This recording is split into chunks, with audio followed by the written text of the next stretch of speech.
आइए जानते हैं बिहार की छोटी बड़ी खबरें। साथ ही यह भी जानेंगे कि बिहार की जनता किसको वोट करने वाली है। आधार कार्ड वोटर कार्ड में क्या नया नियम आया है। बिहार में कौन कौन से जिले में येलो अलर्ट जारी किया है। हर जिले की छोटी बड़ी खबरें। यह भी जानेंगे कि हर महिलाओं को खाते में कितने रुपए सरकार दे रही है। पीएम किसान योजना के तहत से हर किसान को मिलने वाला है। प्रधानमंत्री आवास योजना के तहत कितने गरीबों को घर मिलने वाला है। वीडियो को बिहार से देख रहे हैं तो लाइक कमेंट शेयर जरूर करें।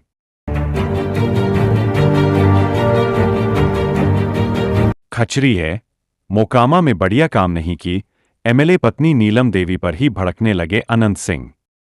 मोकामा के पूर्व विधायक अनंत सिंह जेल से निकलने के बाद ताबड़तोड़ बयान दे रहे हैं।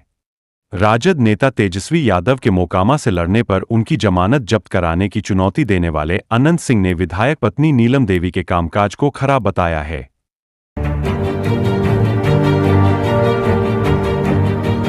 मुंगेर के जमालपुर रेलवे मैदान में जन सुराज के सूत्रधार प्रशांत किशोर की सभा बिना अनुमति के हुई। रेलवे प्रशासन ने सभा के लिए किराया मांगा था पर पार्टी ने जमा नहीं किया। रेलवे के नगर अभियंता ने आरपीएफ को पत्र लिखकर कार्रवाई करने को कहा, जिसके बाद आरपीएफ ने रेलवे एक्ट के तहत मामला दर्ज किया। रेलवे मैदान में सभा के लिए एनओसी लेना अनिवार्य है।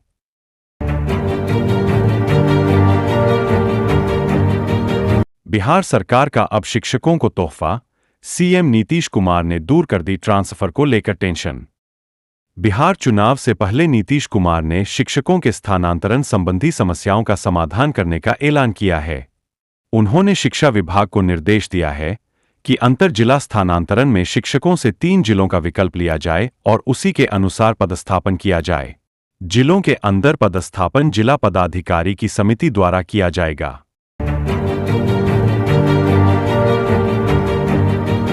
बिहार की युवा मुखिया पूजा कुमारी 15 अगस्त को लाल किले पर होंगी सम्मानित, पीएम मोदी से करेंगी मुलाकात। गया जिले की गरारी पंचायत की मुखिया पूजा कुमारी राज्य की सबसे युवा और 2 बार निर्वाचित मुखिया है। उन्हें 15 अगस्त को दिल्ली के लाल किले पर प्रधानमंत्री नरेंद्र मोदी से मिलने का अवसर मिला है। 25 वर्ष की उम्र में उन्होंने पंचायत में विकास और महिला सशक्तिकरण की अलख जगाई है।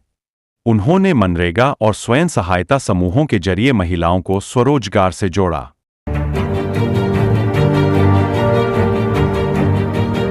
मुझे भारी कीमत चुकानी पड़ेगी, लेकिन मैं तैयार हूं, ट्रंप टैरिफ पर पीएम मोदी का आया पहला reaction. PM Modi first reaction on Trump tariff. अमेरिकी राष्ट्रपति डोनाल्ड ट्रंप के टैरिफ बढ़ोतरी के ऐलान के बाद प्रधानमंत्री नरेंद्र मोदी ने कहा कि भारत के लिए किसानों का हित सर्वोच्च प्राथमिकता है, चाहे कोई भी कीमत चुकानी पड़े।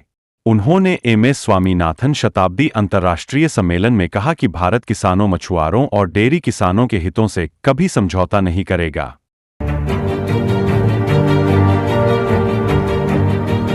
आपके पर नाना जवाहरलाल नेहरू, स पर राहुल को शाह ने दिखाया आईना, एक तीर से साधे कई निशाने। भाजपा के दिग्गज नेता ने सवालिया लहजे में पूछा, मुझ मिथिलांचल वाले बताओ कि मतदाता सूची से घुसपैठियों को बाहर निकालना चाहिए या नहीं निकालना चाहिए।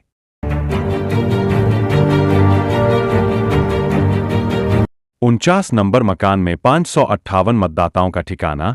संजीदा और सूफी के साथ रहती है मैना और मीना।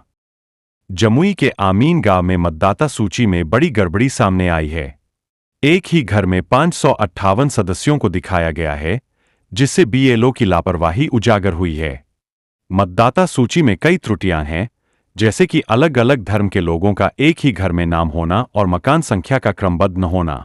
इस गड़बड़ी के कारण मतदाता सूची की विश्वसनीयता पर सवाल उठ रहे हैं।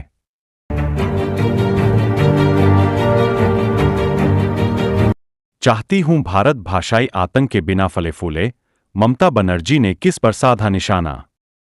मैं चाहती हूं कि भारत भाषाई आतंक के बिना फले फूले।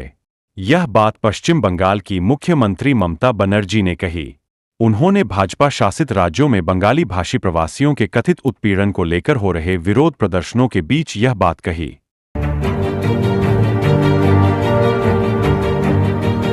हिंदुस्तानी अवाम मोर्चा के युवा नेता सूरज कुमार राय और जन अधिकार पार्टी के सुरेंद्र यादव अपने समर्थकों के साथ कांग्रेस में शामिल हो गए।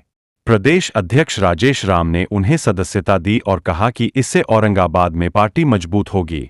नेताओं ने कांग्रेस की विचारधारा में विश्वास जताया और राहुल गांधी के नेतृत्व की सराहना की। उनका मानना है कि कांग्रेस ही लोकतंत्र को बचा सकती है।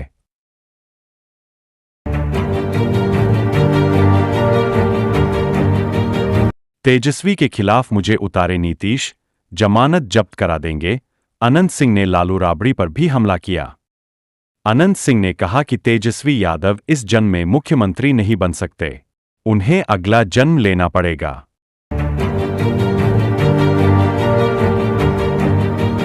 दरभंगा के बहेड़ी में पूर्व मंत्री तेज प्रताप यादव ने लोगों से सही मुख्यमंत्री चुनने का आग्रह किया जिससे सामाजिक न्याय मजबूत हो।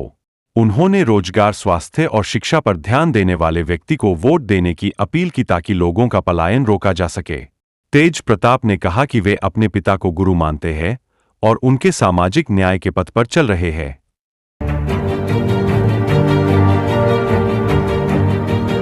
भाजपा नेता ऋतुराज सिन्हा ने कहा कि एनडीए सरकार बिहार के विकास के लिए प्रतिबद्ध है। उन्होंने राजद सरकार को विनाशकारी बताते हुए कहा कि जनता विकास को चुनेगी। उन्होंने मतदाता सूची में सुधार की आवश्यकता बताई और सीमांचल को बंगाल नहीं बनने देने की बात कही।